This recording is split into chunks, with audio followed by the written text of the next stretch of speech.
নমস্কার বন্ধুরা, আজকে নতুন একটা ভিডিও নিয়ে আসলাম। আজ আঁকবো শ্রী হনুমানের ছবি, মহাবলী হনুমান। তো প্রথমে আমরা মার্কার টুল দিয়ে সুন্দর করে তার মুখের শেপটা এঁকে নিচ্ছি এবং প্রয়োজন অনুযায়ী রং দিয়ে ভরে দিচ্ছি। এবার তার মুখ আঁকছি সুন্দর করে। তো আমরা বিভিন্ন রং নিয়ে মুখটা এঁকে নিলাম। আবার মার্কার টুল সিলেক্ট করে চোখগুলো এঁকে নিলাম। চোখ আঁকার পরে আমরা তার গদাটা আঁকবো, খুব সুন্দর করে এঁকে নেব। অবশ্যই আমরা মার্কার টুল ব্যবহার করব।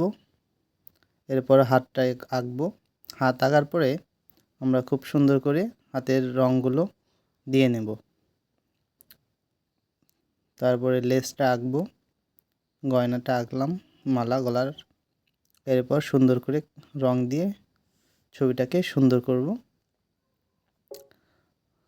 তো এরপর আমরা